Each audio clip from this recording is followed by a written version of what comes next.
Sekarang desa kami itu diisi oleh orang Polandia yang diusir dari Ukraina Barat. Kan di situ juga ada konflik sesudah Perang Dunia Pertama, jadi itu daerah konflik.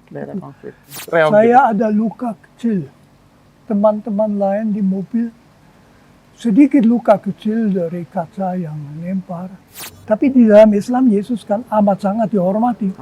Di dalam Al-Quran itu puluhan kali Isa disebut, ibunya juga. Bahkan disebut Ruhullah, ruhnya Tuhan. Ya.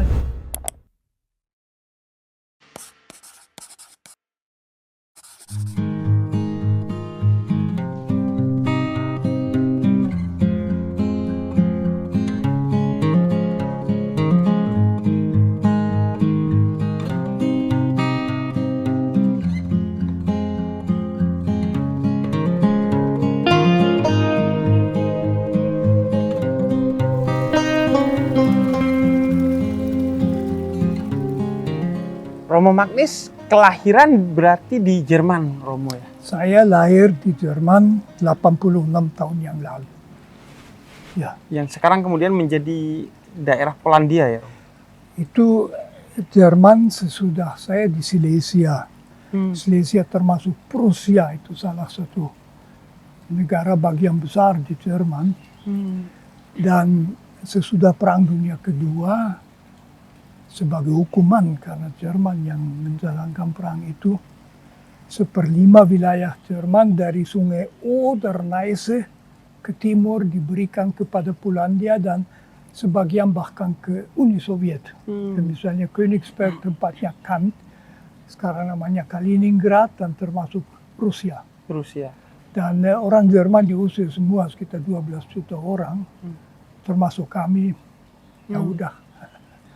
Berarti Romo mengidentifikasi dirinya dulu sebagai orang Jerman? Ya, tentu. Tentu ya. Saya tidak ada hubungan dengan Polandia.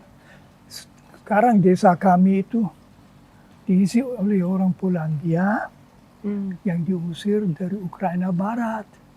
Kan di situ juga ada konflik sesudah Perang Dunia Pertama, jadi itu daerah konflik. Polandia dulu meluas ke dalam Ukraina, tapi akhirnya diusir, dan orang diusir waktu Stalin, dan lalu orang-orang pelarian itu ditempatkan di tempat orang Jerman yang kosong.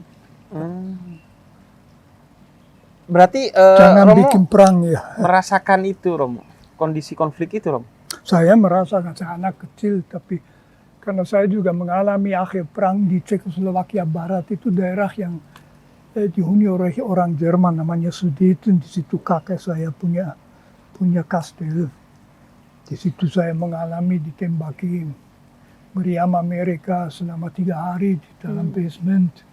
Anehnya itu di sekitar kastel kami hitung kemudian sekitar 200 lubang yang ada peluru meledak. Satu lubang itu selebar 2 meter biasanya, tapi kastelnya nggak kena. Ya udah. Tuh. Apa yang tapi ini diyakini, tidak begitu penting ya itu. Iya. Saya masih punya kartu pengungsi diberikan kepada orang Jerman. Saya masih bawa itu, saya pengungsi. Kami dapat sesudah Perang Dunia Kedua beberapa fasilitas. Orang lain tidak dapat sebagai pengungsi. Romo, itu udah lama kok. Di Aceh ketika tsunami kan juga begitu, Romo. Ya. Ada masjid yang menjadi tempat pengungsian dan relatif tidak terpapar oleh bencana tsunami pada saat itu. Seperti yang diceritakan Romo tentang kastil di Jerman tadi. Romo meyakini itu sebagai satu mukjizat? Tidak dan ya.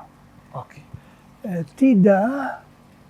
Dalam arti saya kira tentu ada alasan-alasan fisikalis dan sebagainya mengapa dia tidak kena, yang bisa diketahui oleh orang yang tidak percaya pada Tuhan.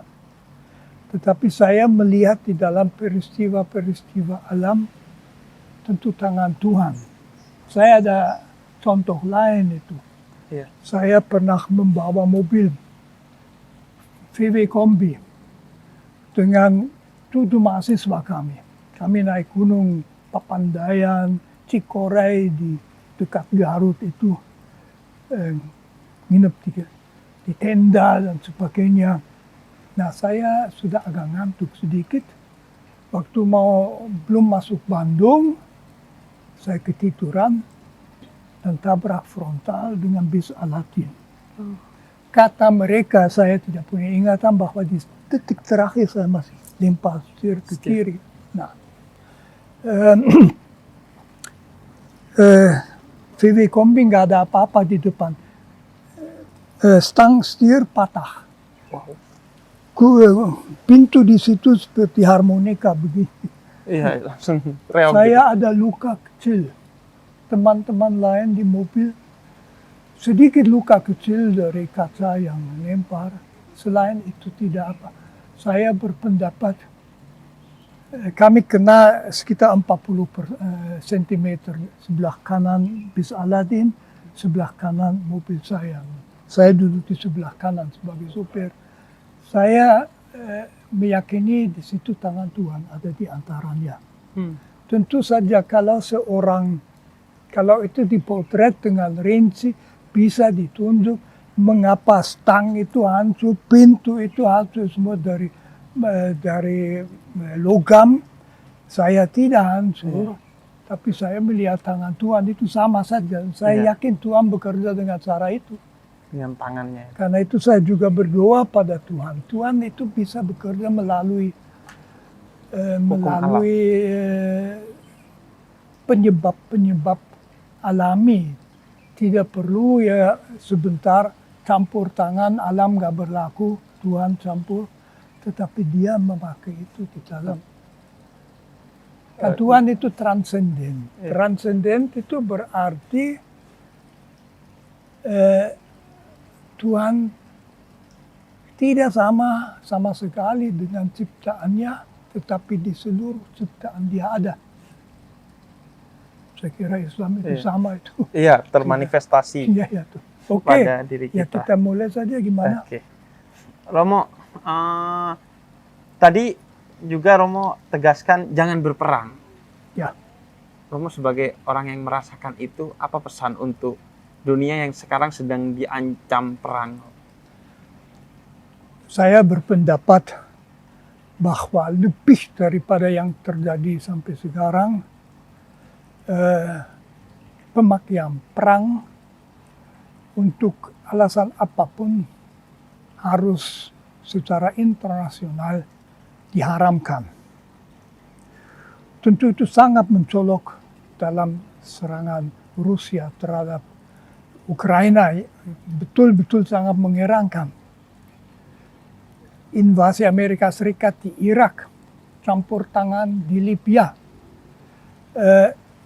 sama saja dan hasilnya juga buruk.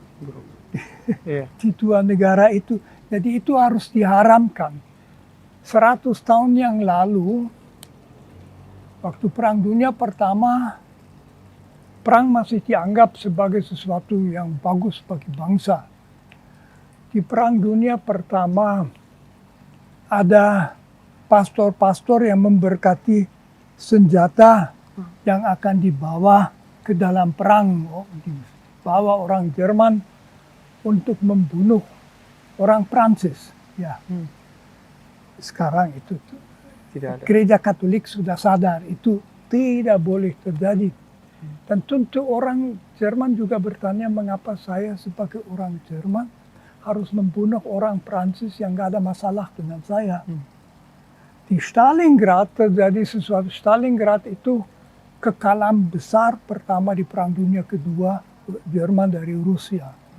Dan banyak yang mati. Nah, waktu Natal, kedua belah pihak menyepakati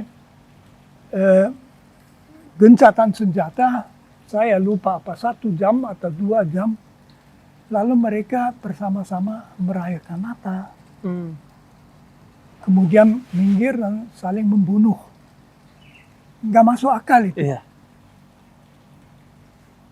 Gawat itu dan itu harus disadari pada umumnya. Saya amat bersyukur bahwa Indonesia tidak di dalam situasi di mana perang seperti itu menawarkan diri sebagai salah satu polisi.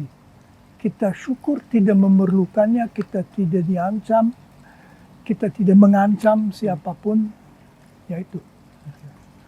Romo,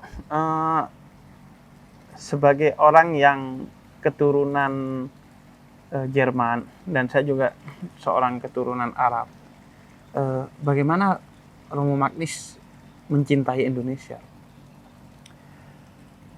Saya dulu masuk ke Indonesia untuk membantu gereja Indonesia. Mengapa ke Indonesia? Saya anggota salah satu tarekat Katolik yang namanya Yesuit. Yesuit ada di mana-mana. Kami tidak nikah, kaul ketaatan, dan juga tidak boleh mempunyai milik pribadi. Saya tidak punya milik pribadi. Saya bahkan tidak punya rekening bank. Dan dan kami bekerja di seluruh dunia. Yesuit Jerman juga bekerja di Indonesia sejak tahun 50-an, menggantikan misionaris Belanda yang tidak dapat bisa lagi karena masalah Irian Barat itu. Dan saya dapat surat yang bagus dari Indonesia, dari yang Jerman-Jerman itu. Mereka semangat. Sebetulnya saya tidak berencana untuk kemana-mana, tapi di Jerman saya sebagai Yesuit secara sampingan termasuk kelompok yang mempelajari Marxisme dan komunisme. Dengan pedoman harus tahu bagaimana musuh berpikir. Karena komunisme dianggap sebagai musuh gereja Katolik dan sebetulnya juga musuh umat manusia yang paling besar. Jadi kami Yesuit selalu punya ahli-ahli betul mengenai komunisme, Marxisme, Leninisme. Saya belajar bahasa Rusia waktu itu. Lalu saya pikir di Jerman sudah ada beberapa. Saya dengar dari surat-surat dari Indonesia, di Indonesia ada partai komunis yang mereka anggap amat berbahaya. Dan saya merasa barangkali bagi gereja Katolik di Indonesia berguna kalau punya seseorang ahli mengenai teori komunisme. Karena itu saya melamar dan saya ke sini. Tapi saya lalu ke sini dan terus terang saja saya agak jatuh cinta dengan masyarakat Jawa dan budaya Jawa. Karena kami itu dua orang Swiss dan 5 orang Jerman yang datang. Semua sudah tidak di sini lagi kecuali saya. Kami belajar bahasa Jawa lebih dulu. Karena kemungkinannya kami akan bekerja di Jawa. Dan di situ bahasa Jawa sebetulnya perlu. Dan tidak gampang. Saya sangat senang dengan bahasa Jawa karena itu membantu juga untuk bicara bahasa Indonesia lebih baik. Dan saya mulai berkenalan dengan orang-orang, kadang-kadang di desa. Saya agak terpesona terus terang saja dengan masyarakat Jawa, orang bahasa Jawa.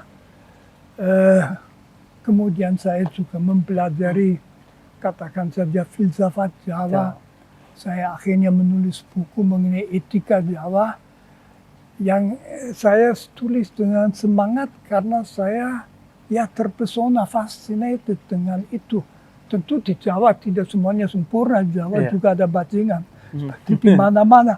Tetapi budaya Jawa bagi saya mengesankan. Saya merasa diperkaya, saya tidak pernah sesal ke Jawa. Nah, saya udah 4 tahun di sini, akhirnya studi teologi di Yogyakarta 4 tahun. Dekat Masjid Syuhada di situ. Kami punya kolese Santo Ignatius. Di situ saya bersama dengan teman-teman Yesuit Jawa seumur yang sangat menguntungkan karena dengan demikian komunikasi kami santai dan sebagainya. Di situ saya mulai menyadari betapa berbeda cara komunikasi Jerman Dan Jawa. dengan cara komunikasi Jawa. Di Jerman disukai bertengkar dengan semangat, di Jawa lebih baik tidak, halusan sebagainya. Saya waktu itu mengira apa saya bisa tahan di sini. Tapi teman saya Jawa, Sunar namanya, Sunarwijo meninggal sama saya. Dia bilang, Frans, tidak, kamu di sini cocok, tetap di sini. Lalu saya tetap di sini dan saya merasa sangat kerasan. Jadi saya sejak itu melihat Indonesia, bukannya Indonesia nggak ada masalah, tentu ada masalah, tetapi toh amat sangat menyenangkan. Jadi saya lalu pilih nama Suseno sesudah menjadi warga negara Indonesia. Suseno pun saya sebetulnya ada cerita. Saya minta seorang teman saya, Romo Kuntoro, ahli Jawa itu terkenal, dia sudah meninggal juga. Saya bilang, Kun, itu saya perlu nama Jawa. Dia bilang, nama seperti apa sah? Ya, saya mau nama dengan kata su. Dengan su pada permulaan. Oke, lalu kalau Suratman, Suprapto dan seterusnya.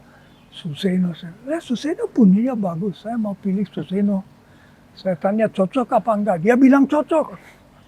Oke, saya pilih Suseno. Kemudian saya belajar dua hal yang waktu itu tidak saya ketahui.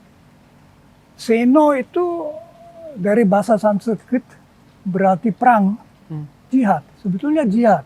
Dalam arti baik. Jihad itu perang untuk sesuatu kebaikannya. Di India ada kelompok teroris namanya Shiv Sena. Para sena dari Shiva. Itu sangat anti-Islam mereka. Itu terkenal, mereka bongkar masjid apa namanya, Babipur atau apa itu dekat. Jadi terkenal permulaan tahun 90. Nah, jadi oke, saya memperjuangkan yang baik, ya boleh saja. Lalu mereka sering menghubungkan saya dengan Brotoseno. Nah, Brotoseno itu tokoh dalam wayang Jawa. Itu sebetulnya nama Bimo waktu dia masih muda. Kemudian namanya Werkudara. Orang yang sangat terpandang. Saya waktu itu udah tahu wayang, senang wayang. Saya bilang, enggak, saya enggak ada hubungan dengan Brotoseno. Saya tidak ada hubungan dengan Werkudara. Oke. 13 tahun kemudian saya nonton wayang itu sama Dalang Ki Mantep. Ki Mantep Sudarsono.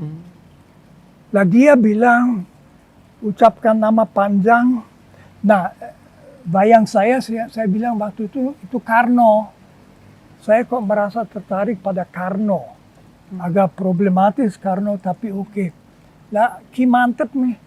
Karno itu Karno Suryoputro Basuseno, namanya Basusena. Lah, saya merasa kalau memilih nama dari wayang yang disukai tanpa mengetahuinya dan namanya tepat, itu tanda bahwa itu menguntungkan.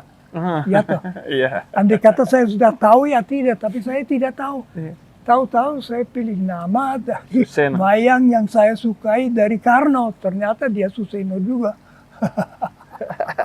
Nah itu dari nama. Romo kan lama mempelajari filsafat Jawa ya, Romo.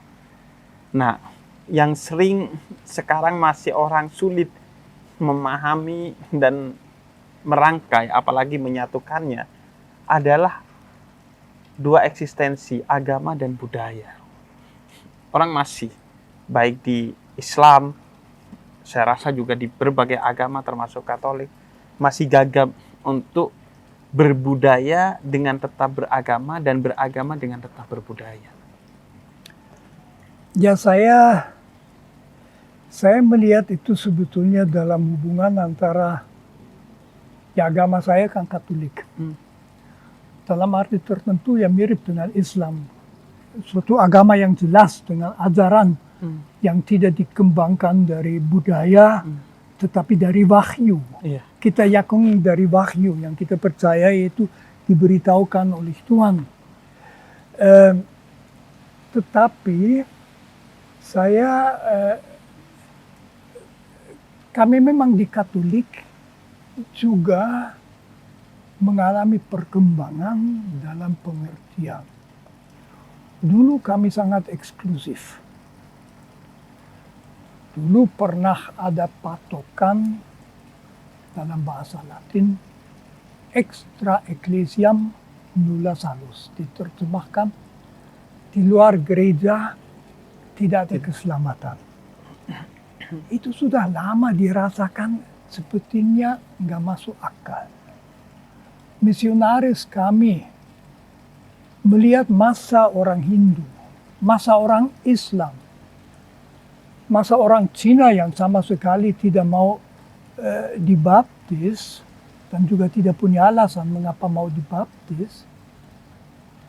Banyak dari antara mereka adalah orang baik sekali, sama sekali tidak masuk akal bahwa Tuhan menutup pintu surga untuk mereka. bagi orang-orang itu. Nah, itu di Vatikan, Konsili Vatikan kedua tahun 60-an itu diakui resmi, dikatakan orang dari semua agama dan keyakinan, asal dia berusaha mendengarkan suara hati, tentu bisa selamat.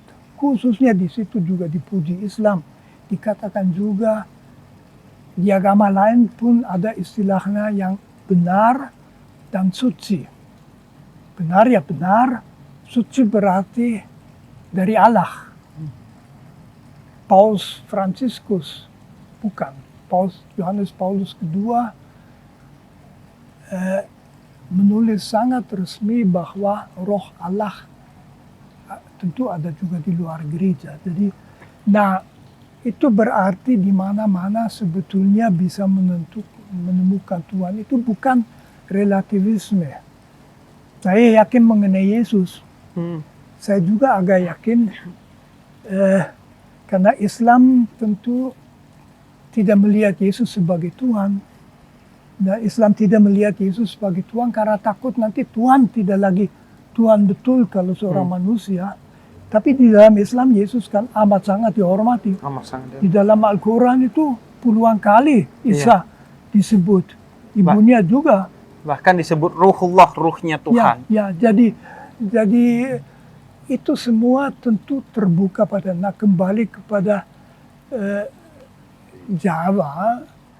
Jawa itu sebetulnya keagamaan asli itu mencuat semula dalam Hinduisme, Buddhisme yang tidak pernah dipisahkan tajam. Kemudian menjadi Islam. Islam juga dengan macam-macam intensitas. Akhirnya menjadi juga Kristiani. Ya di situ dikatakan kalau kita turun ke dasar hati kita, kita akan merasakan Tuhan. Saya merasa itu juga sama. Itu dalam hati nurani manusia bertemu dengan Tuhan. Mungkin dia tidak sadar bahwa itu Tuhan. Tapi di hati nurani kita tahu semua bahwa kita selalu harus baik. Selalu harus adil. Bahwa mutu kita tergantung dari ketaatan pada hati nurani. Jadi itu pertemuan dengan yang mutlak. Bagi saya itu pertemuan dengan Tuhan. Nah, Jawa misalnya ada faham manunggaling kawulo Gusti, persatuan antara kawulo itu abdi dan Gusti itu Tuhan. Itu sebetulnya dalam mistik Islam tentu juga ada. Iya. Jadi persatuan itu tidak mencampurkan, tetapi itu kami juga punya. Jadi di situ ada, saya tidak melihat kalau saya sebagai Katolik tidak picik. Saya bisa menemukan dimanapun suatu persepsi tentang Tuhan. Saya sebetulnya melihat itu mengenai Islam juga. Tentu di Islam juga ada yang picik, di Katolik juga ada yang picik. Itu, tetapi kepicikan bukan tanda Tuhan. Pasti tidak. Saya sering bilang semewah apapun sebuah rumah pasti dia memiliki WC. Betul. tempat kita membuang kotoran dan lain sebagainya. Romo, di sana juga berarti konsep toleransi itu ada ya, Romo. Bukan hanya antar budaya, tadi Romo menyebut-nyebut antara agama. Ya. Jadi itu memang dalam Konsili Vatikan menjadi ajaran eksplisit. Ada satu dokumen yang merumuskan kebebasan beragama. Jadi orang itu di abad ke-19 masih ada paus yang menolak itu. Masa kebebasan orang pilih agama? Tetapi kebebasan beragama berarti menghormati bahwa orang mengikuti apa yang dia rasakan di dalam hatinya sebagai panggilan Allah. Bukan saya yang mengatakan kamu rasakan apa, dia sendiri. Maka dari itu kita harus toleran. Kita tidak perlu toleran terhadap kelakuan yang tidak etis. Kita juga bisa menuntut kelakuan yang sopan. Tetapi bagaimana orang berdoa atau tidak berdoa atau bagaimana, terima saja. Saya sendiri juga kenal orang-orang ateis, orang Jerman, bukan di sini. Saya punya adik yang ateis. Ibu saya yang sangat Katolik, dia kawan saya bilang, Bu, tidak usah takut. Adik itu orang yang jujur, orang yang baik.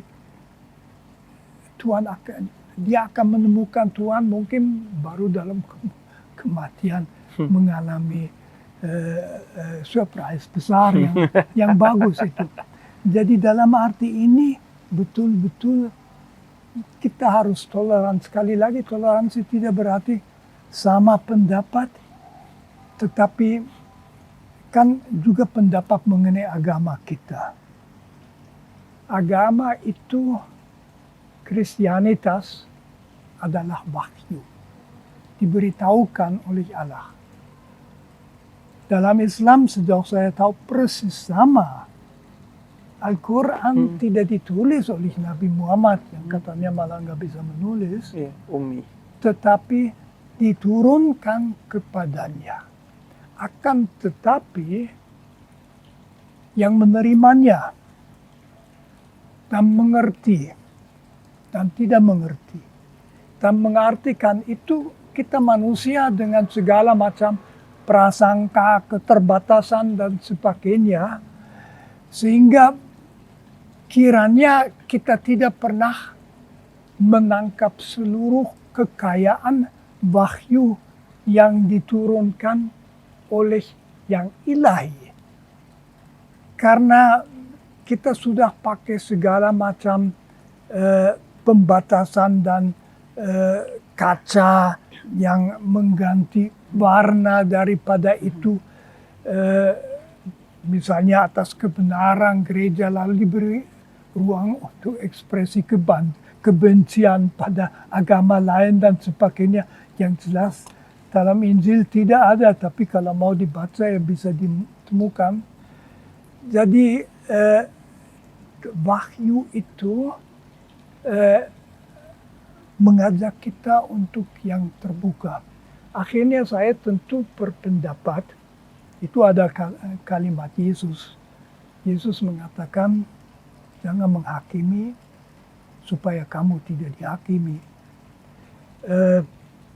Misalnya mengenai Islam, antara Islam dan Kristianitas ada beberapa hal yang memang tidak bisa disesuaikan. Tidak perlu saya pecahkan itu. Betul. Nanti Tuhan Allah memecahkannya itu. Iya. Saya sering bercanda, Romo. Kalau dalam keyakinan kami sebagai seorang Muslim, orang ateis itu paling tidak kita pandang bahwa mereka sudah mengimani setengah yang kita imani. Karena kami mengimani la ilaha illallah. Tiada Tuhan selain Allah. Nah, mereka sudah tiada Tuhan. Itu bagus. Tinggal menambahi selain Allah. Karena problem di kami kadang meyakini Tuhan, tapi Mereka masih khawatir besok makan apa.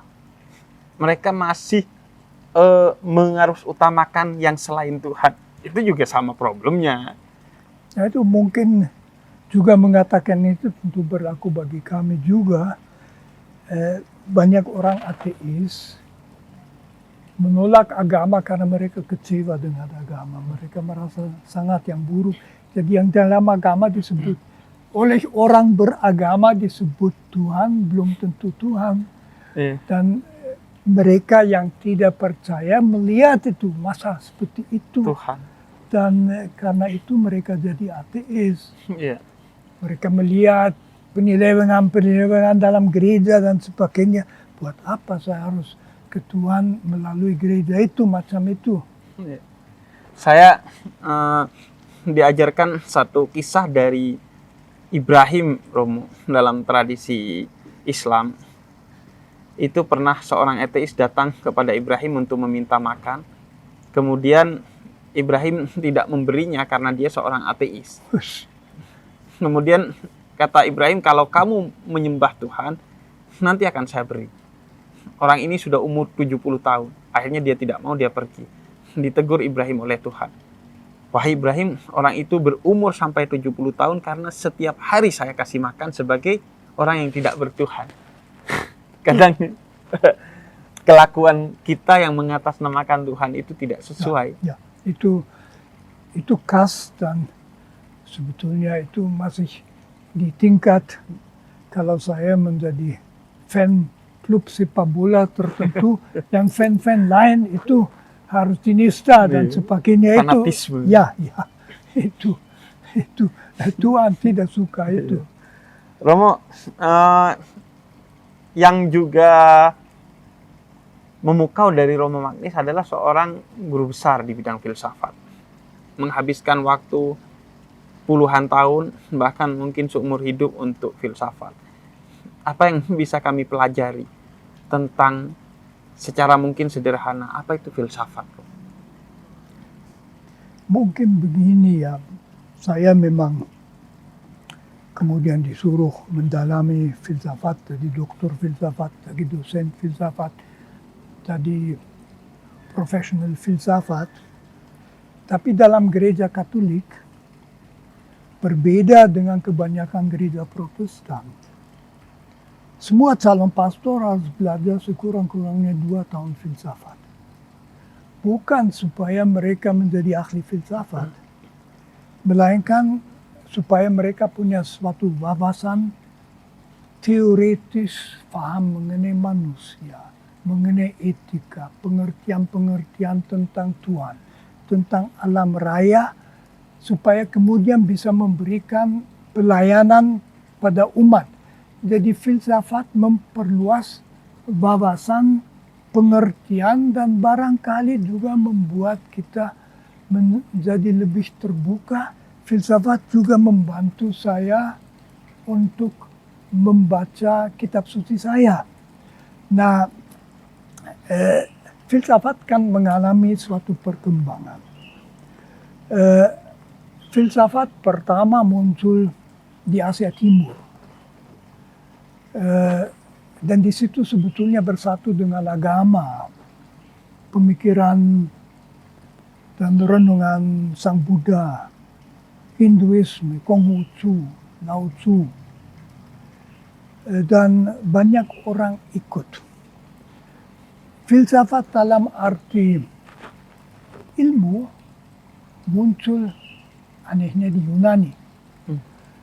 Dalam arti ilmu, maksud saya, di situ segera filsafat mengembangkan suatu bahasa filosofis, sehingga filsafat tidak lagi bisa untuk semua orang.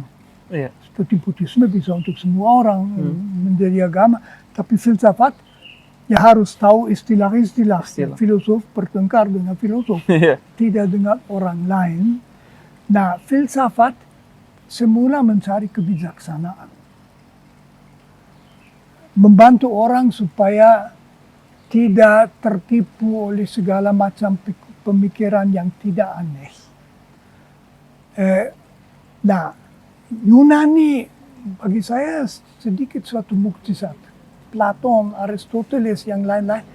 Kok kita 2500 tahun sesudah mereka masih mempelajari mereka, bukan hanya karena sejarah, tapi pemikiran mereka masih penting. Relevan.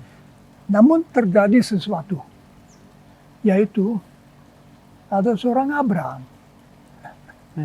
Dan Abraham itu dipanggil oleh Tuhan. Dan Abraham menerima wahyu. Dan wahyu itu kemudian diteruskan kepada umat Israel dan Yahudi, kemudian Kristiani, kemudian pada Islam. Nah, filsafat tidak bisa bersaing dengan wahyu. Karena kalau Tuhan memberitahu kepada kita yang paling penting dan hakiki, ya filsafat mau apa, maka filsafat berkonsentrasi pada apa yang sekarang menurut saya menjadi tugasnya dan sangat bagus. Dia menjadi pemikiran kritis.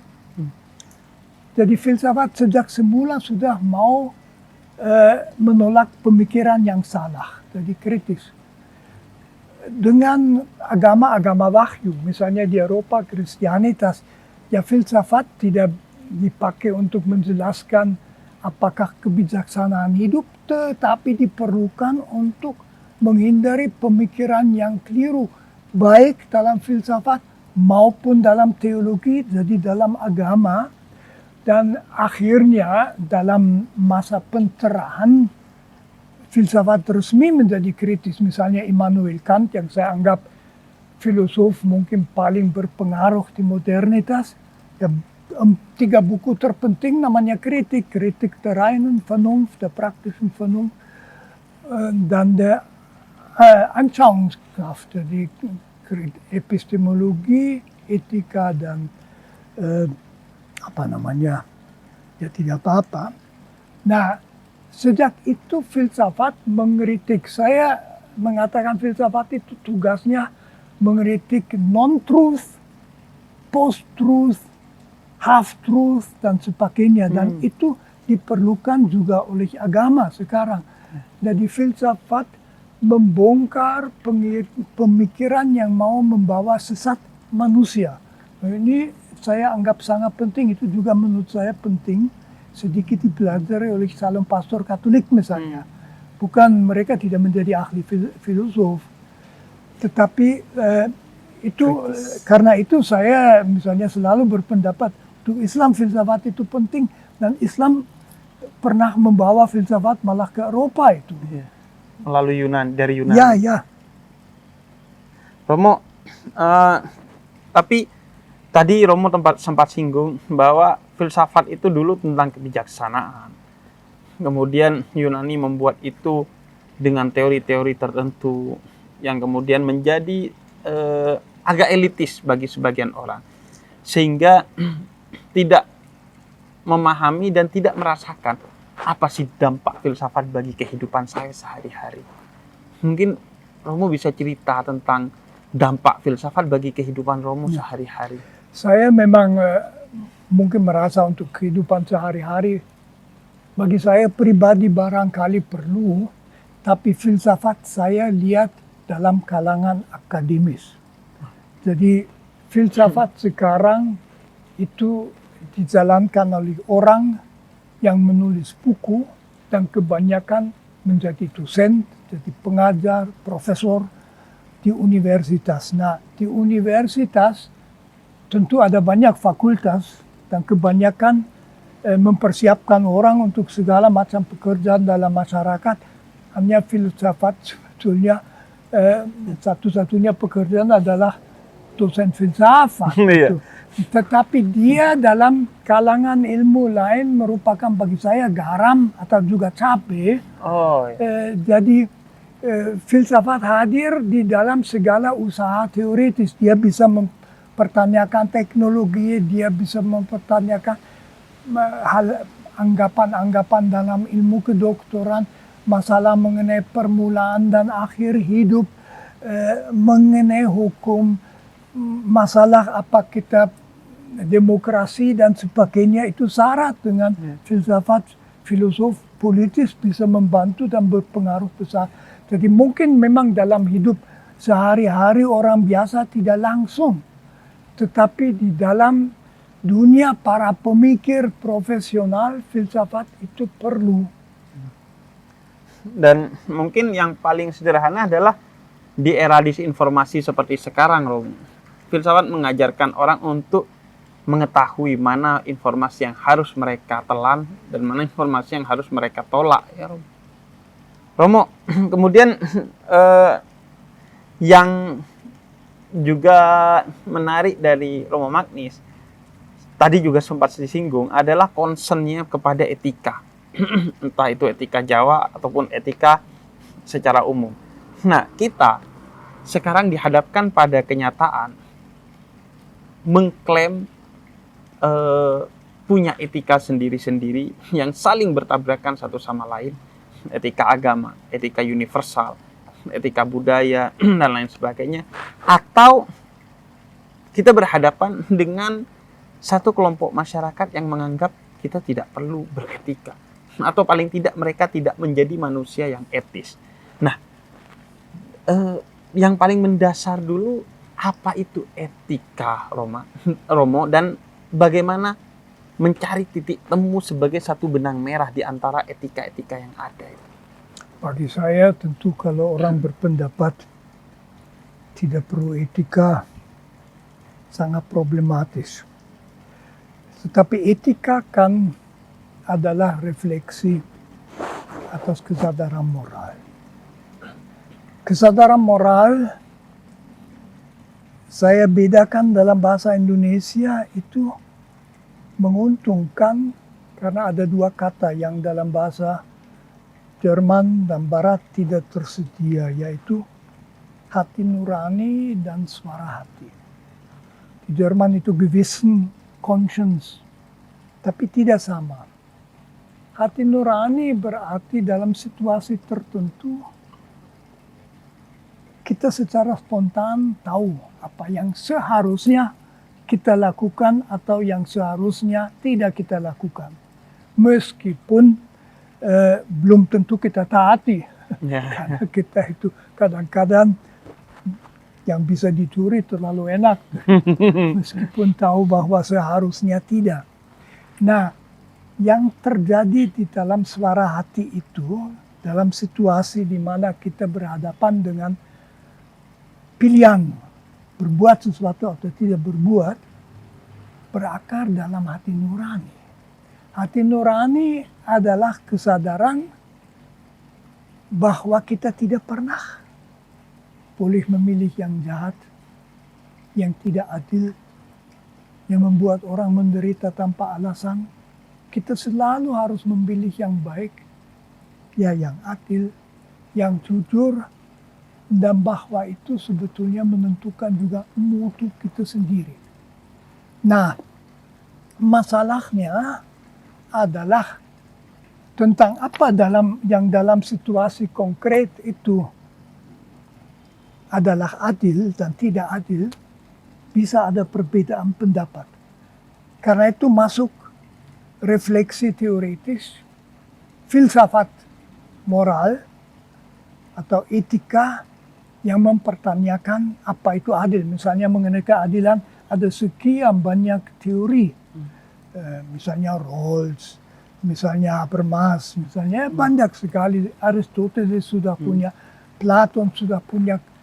Tidak begitu mudah selalu mengetahui apa yang adil. Nah, di situ filsafat perlu, etika perlu untuk memastikan beberapa hal yang secara etis benar atau tidak. Habermas misalnya menyumbang sesuatu yang sangat penting, yaitu kalau kita punya perbedaan mengenai apa yang adil, kita harus bicara. Etika diskursus dia. Yang mengatakan bicara dengan bebas, semuanya boleh diajukan, ya akhirnya harus dicari konsensus. Nah, etika membantu kita untuk meng-clearkan hal-hal tertentu. Misalnya seluruh etika politik, misalnya etika politik, salah satu hal yang saya anggap paling penting adalah faham hak asasi manusia. Itu baru berumur 400 tahun. Tapi saya berpendapat bahwa itu berlaku mutlak, kita harus memperlakukan setiap orang sesuai dengan hak-hak asasinya, tidak pernah misalnya demi 999 orang, satu orang boleh diperkosa.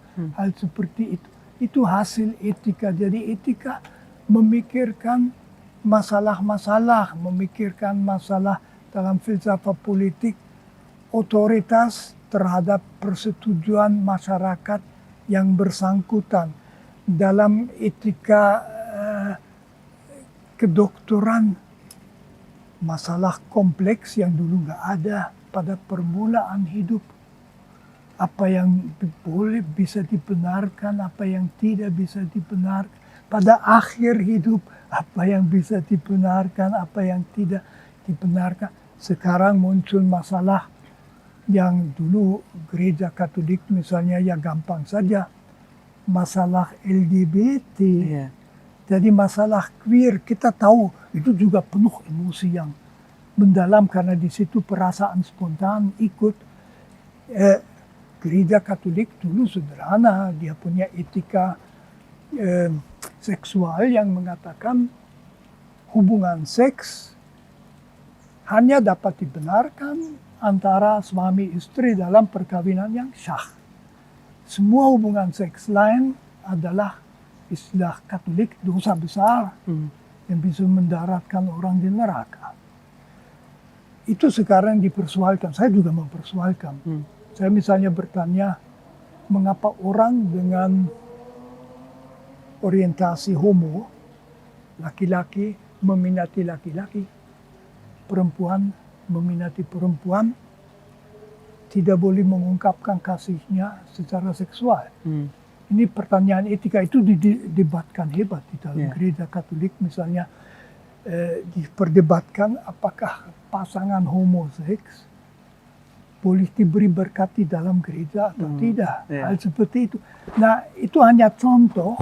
Di situ pertimbangan etika itu perlu, jawabannya tidak akan ditemukan di dalam kitab suci. Di dalam kitab suci akan ditemukan bahwa kita adil, kita harus baik. Tapi lalu muncul situasi yang dulu nggak pernah direfleksikan betul-betul. Ini hanya satu contoh yang aktual juga di Indonesia. Di Islam pasti juga pasti amat banyak sangat. perdebatan. Ya. Romo, terakhir Romo, saya dapat kabar dari Satpam STF Triarkara tadi. Romo pulang pergi dari STF ke kediaman jalan kaki, dan itu tidak dekat. Kemudian Romo kemudian juga memutuskan untuk tidak menikah. Romo juga tadi bilang bahkan tidak punya rekening. Saya Romo di tubuh ini saat ini itu ada ATM, ada dompet digital di HP saya, ada dompet yang isinya juga uang. Jadi paling tidak ada 3. Uang saya juga bawa ini. Oh, juga. Di sini tidak, tetapi saya biasanya bawa sekitar hampir 500.000. Selalu just bawa. In case ya.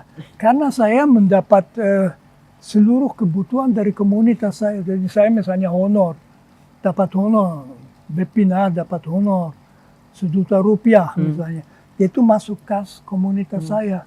Dan apa yang saya... Itu tentu di dalam gereja Katolik ada biarawan dan biarawati. Mereka mengucapkan kaul. 3 kaul. Kaul ketaatan, kaul keperawanan, dan kaul kemiskinan. Kemiskinan tidak berarti kami hidup miskin, tetapi diharapkan kami hidup sederhana ya. Jadi jangan, tetapi kami tidak punya milik pribadi. Sekarang juga ada banyak kolega saya yang punya rekening bank karena itu dituntut oleh pemerintah. Jadi sistem gaji dan lain saya sebagainya. sudah pensiun, umpamanya saya dilepaskan dari ordo saya betul bisa harus hidup di pinggir jalan. Saya tidak punya apapun. Keperawanan itu tradisi di dalam gereja. Kalau memberikan diri 100% pada Tuhan juga waktunya, lalu melepaskan yang sangat wajar pelaksanaan seksualitas. Tentu diharapkan kalau tidak nikah jangan mencari pemuasan seksual di luar pernikahan, itu lebih parah. Lebih parah. Tentu saja ketaatan saya, apapun yang saya lakukan itu memang dengan atas perintah atasan saya yang di Jogja dulu mengatakan coba kamu ikut membangun filsafat di sini, tapi saya senang dan dia bicara dengan saya. Jadi dia tidak membuat itu dari langit kosong. Kami bicara dan semua hal yang mau saya lakukan saya akan minta izin dari atasan dan memberi saya kebebasan dari kecondongan saya itu. Pengalaman saya ya positif, saya happy. Kami di Islam kan juga meyakini seperti itu, ketaatan. Misalnya saya kepada guru saya Habib Jindan ada. Kemudian kami juga meyakini zuhud, hidup sederhana, boleh memiliki harta tapi tetap di tangan, jangan sampai dia mempengaruhi hati dan pikiran kita dan lain sebagainya. Nah, tapi kenyataannya itu kan menjadi salah satu problem masyarakat, khususnya anak muda saat ini loh. Mereka mengumpulkan sepatu hingga puluhan jumlahnya. Mereka punya baju hingga jumlahnya ratusan. Bahkan mereka punya satu lemari khusus celana-celana mereka. Hedonisme. Nah, kita sebagai penutup ingin... Ini celana yang saya warisi dari saudara saya di Jerman yang meninggal. Dan istrinya kasih 6 celana seperti itu kepada saya sudah 15 tahun yang lalu. Ini umurnya udah 15 tahun. Sangat enak celana ini. Yaitu pakaian saya seperti ini semua hadiah orang. Kami banyak. Saya tidak pernah beli pakaian. Itu saya kira puluhan tahun tidak. Tidak beli. Kecuali mungkin singlet dan celana dalam itu saya beli. Tapi lain dikasih orang itu. Di rumah Katolik kasih sekali-sekali ada baju dengan pendek, dengan panjang itu. Nah itu juga ada, itu juga sesuatu yang bagus toh itu. Saya ada cukup banyak baju, mungkin bahkan ya kadang-kadang saya kasih sama Yesuit yang muda yang juga kaul itu yang belum dapat begitu banyak baju seperti saya. Iya. Kalau pada akhirnya diberikan, banyak sebagian orang kaya yang dia mengumpulkan harta dengan cara-cara yang mungkin dalam beberapa hal kurang baik, tapi pada akhirnya dia bertobat dan memberikan hartanya. Tapi perjalanan mengumpulkan harta itu kan membuat sebagian orang tercuri. Nah, tapi ini semua tidak mudah bagi kita yang muda saat ini, Romo. Saya kaget celana Romo udah berusia belasan tahun dan hasil diberi orang. Celana saya berusia 2 bulan, Romo. Baru saya beli 2 bulan yang lalu dan apa yang bisa saya Romo kira berikan ke kita? Yang penting, yang saya kira orang muda juga bisa mengerti.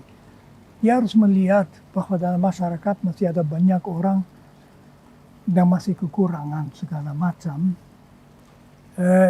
Saya merasa ada satu hal penting, notabene mungkin akan juga penting kalau kita mati dan ketemu dengan Tuhan. Hidup kita akan berharga juga bagi kita sendiri. Bukan kalau kita mempunyai banyak, menikmati banyak dan sebagainya. Tapi kalau ada beberapa orang yang kemudian mengatakan, Tuhan terima kasih bahwa dia itu pernah muncul dalam hidup saya.